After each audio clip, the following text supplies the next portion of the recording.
Hey there my friends, and welcome back to the Pin Drop Shop. Today I have another alterations video for you. We're going to hem a pair of pants. So the first thing we need to do is decide how much we're taking off of these pants. So these are for a customer, so I had her try on the pants and then we cuffed them to where she wanted them, and I stuck a couple pins in it. So I'm just going to measure from the fold of where we want the pants to end now up to here where that is. Okay, so if I measure right here, we've got about 3 1/8 inches.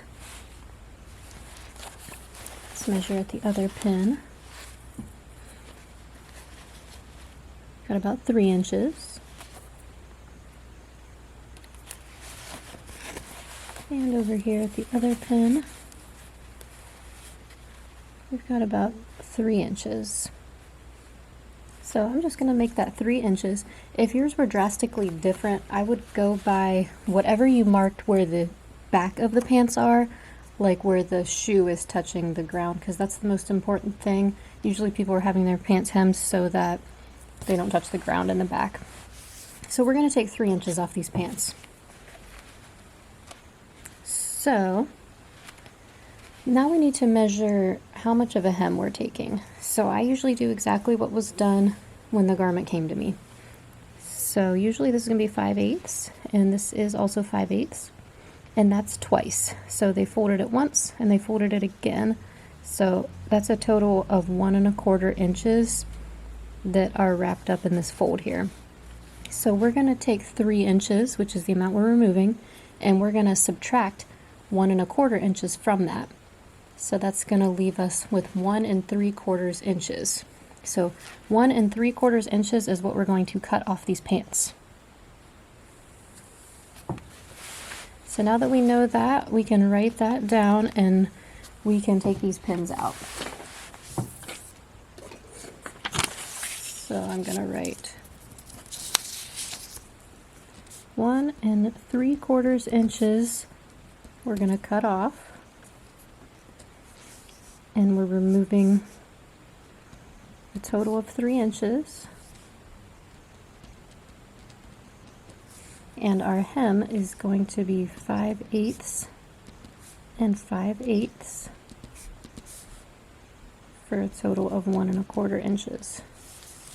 So we just want to be very clear on what we're doing. We want to write this down so we don't forget before we make any cuts into this person's pants. So now I'll take the pins out.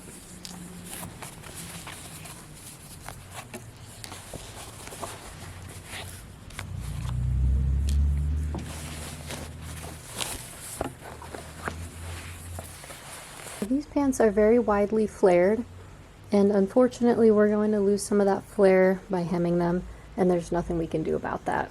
So make sure your customer knows that, or if this is for yourself, just make sure you know you will lose a little bit of the width of the flare, but they'll still look flared. It's not going to be like they're going to turn into straight legs. I like to do the cutting step with my rotary cutter. So I'm lining up the edge of the pants with one of the lines on my self-healing mat. And it wants to curve this way, so I'm only going to cut as far as I can before it starts curving. So I'm only going to go to here, and then I'm going to straighten it out and cut the rest. So we decided we're cutting off 1 3/4 inches. So each one of these lines is 1 inch, so there's 1 inch, and 3/4 will be right about there. So I'll line up my ruler right here, line up that same line at the top up here. And I'm just going to cut just into the point where it stops curving.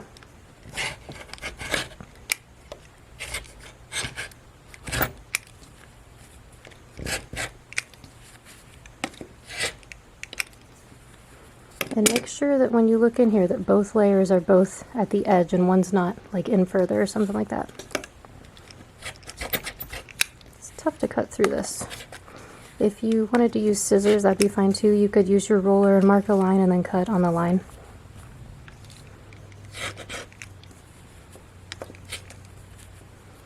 Okay, so now I'm just going to straighten this part to the line, and that's okay if that comes away because it's already cut. So now this part's on the line. get my ruler back on the line where it goes. It's that 1/4 inch mark on the ruler.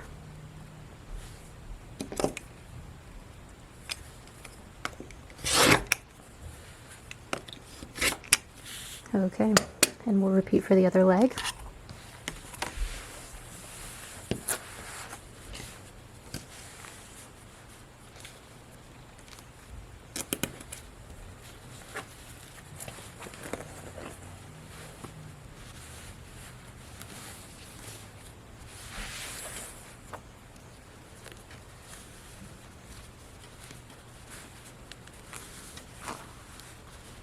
If you find that these layers don't want to stay together, you can pin them.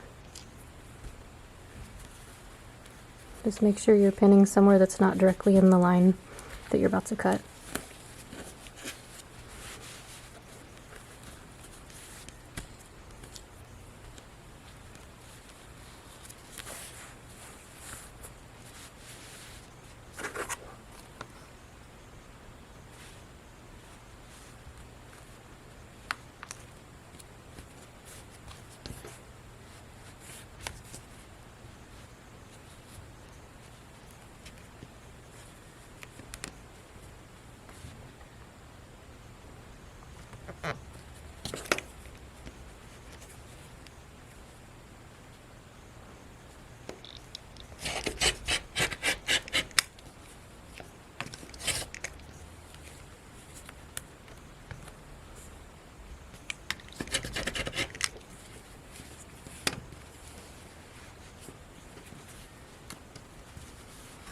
And again, I only cut as far as when it was straight on the line, and now I'm readjusting.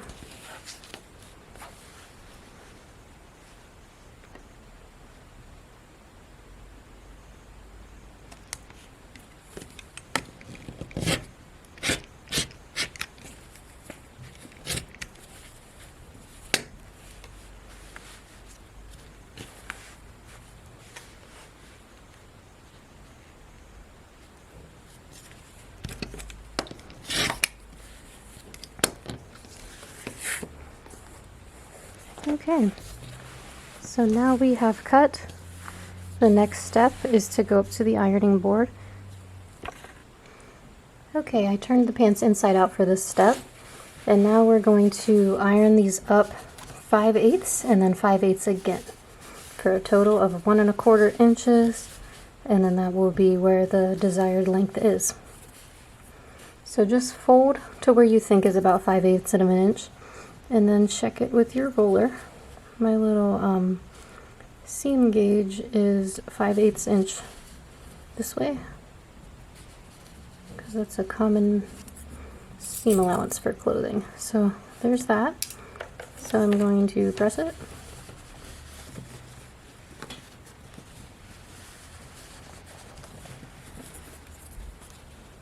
And just keep checking.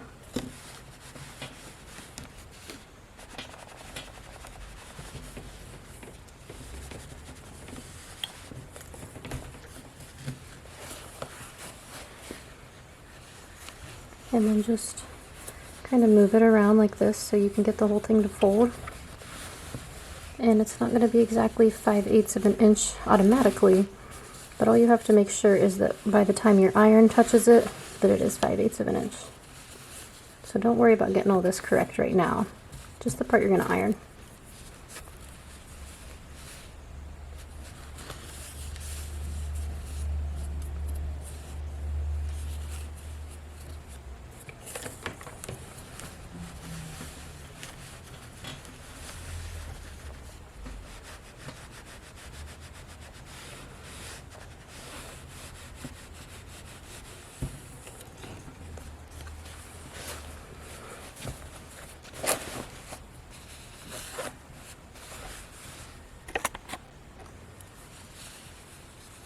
So we're just giving it a good press so that it can stay folded to that measurement before we make the next fold.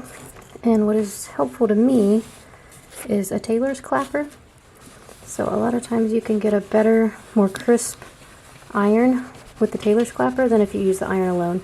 So here's how you use it. So you iron, and then when you lift, you press the clapper down and you just push down. And this is going to absorb all the heat and moisture, and you can even see an indentation there. It makes a much more crisp seam than over here where it's still quite rounded. So very simple but very effective tool. You can get these on our website. They're locally handmade by a woodworker here in our area. Just go to shoppindrop.com and search Taylor's Clapper. You'll find them there.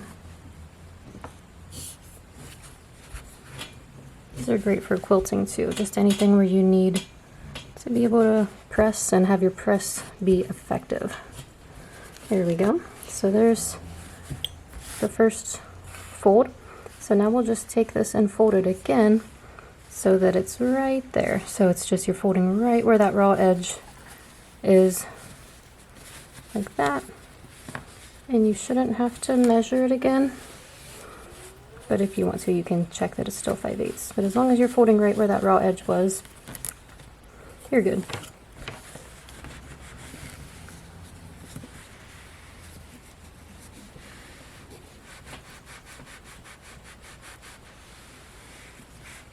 I think a lot of times when people hem their pants for the first time, the mistake they make is they don't leave enough to give these two 5/8 inch folds.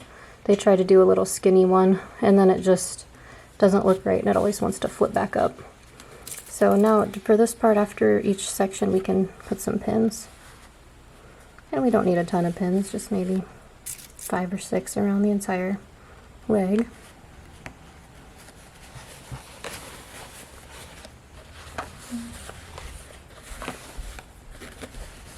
And I like to move that out of the way so I'm not pressing it while I'm pressing this part.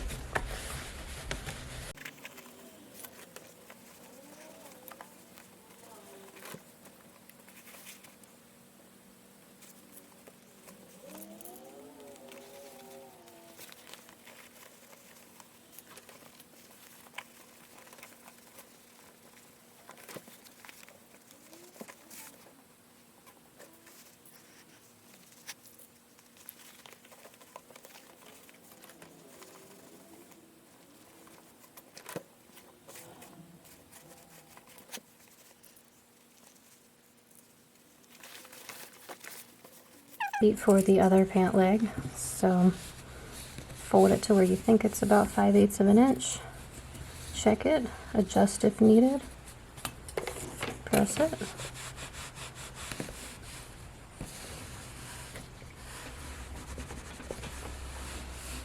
Follow with the Taylor's Clapper. Actually, I'll just go ahead and put a link to the clappers in the description, that way you don't have to search the website for them. Okay, in step 2, we're just going to fold right along where that raw edge is.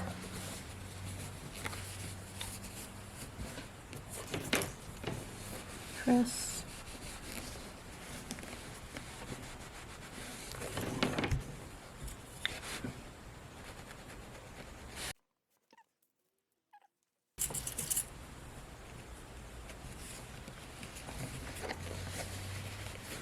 And you can see when I press and use the clapper, I try to avoid going right on that seam, because then you're not really pushing down right here on either side of the flat felled seam. So I kind of go up against it this way and up against it this way to get it more crisp.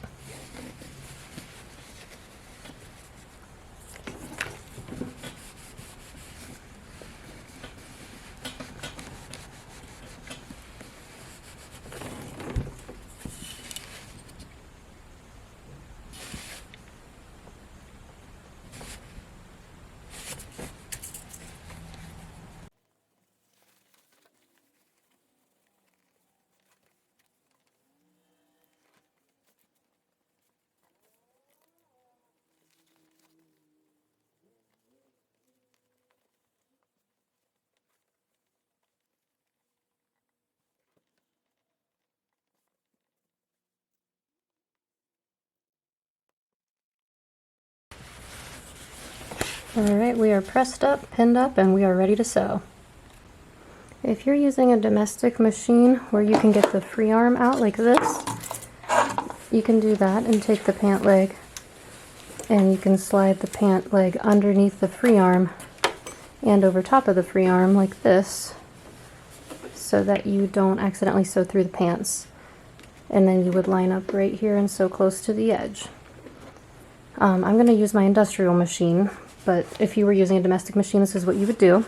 And then when you come to these flat felled seams, your machine will probably have trouble getting through that. So you'll probably have to just take this wheel on the side, your flywheel, and crank that towards you to manually take the stitches just through that section. And if it still won't go, then what you can do is just stitch up to it as close as you can get, back stitch, take it out, cut it, and then come right in here, the other side of the flat felled stitch seam, and then just back stitch up to the flat felled seam and then go forward. So then that little spot won't actually be sewn down, but it won't be able to go anywhere. So I'm going to go over on my industrial machine because it'll be able to go through that seam. So you'll want to get a color thread that is matching what the thread was already used on your pants. So we've got this gold color that's typical. Unless you want to do a fun color, you can do pink or whatever you want to do. Or if you don't have that, you could try to blend it in with like a light blue or dark blue, whatever you want to do. But when it's for a customer, I like to make it look exactly like it did before.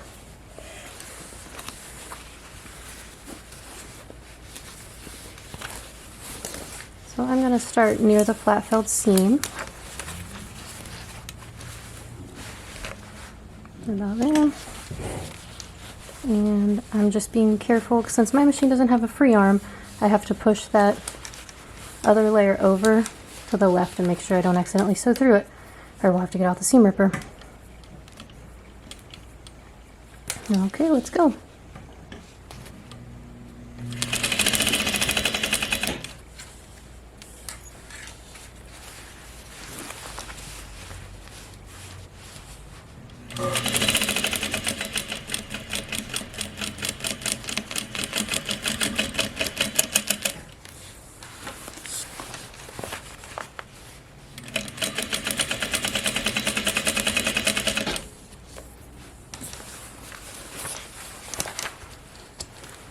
And as I go, I'm making sure that this doesn't come over like this or anything.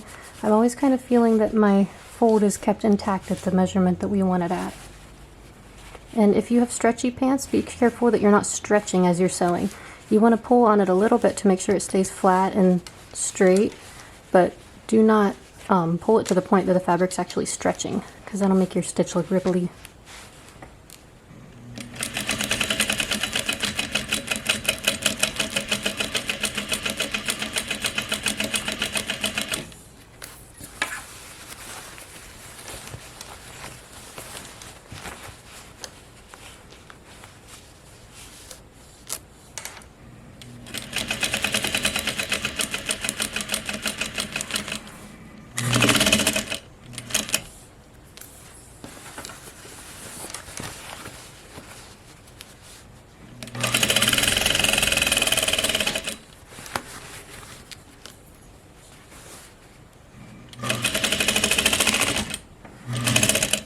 Okay, and then we'll end with a back stitch.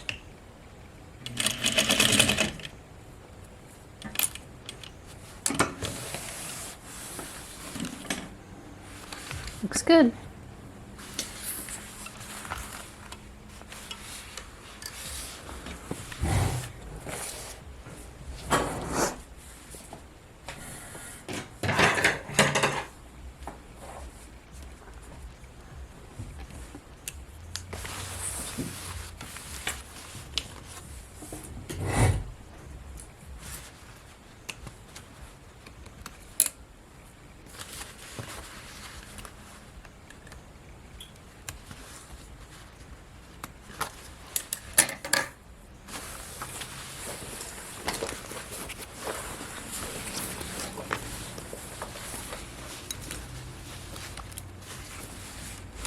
So now we repeat for the other side. So I'm going to start near the flat felled seam.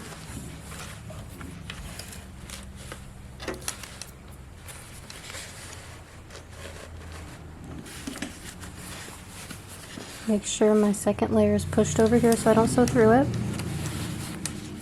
And again, we're just stitching close to that fold.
And end with a back stitch.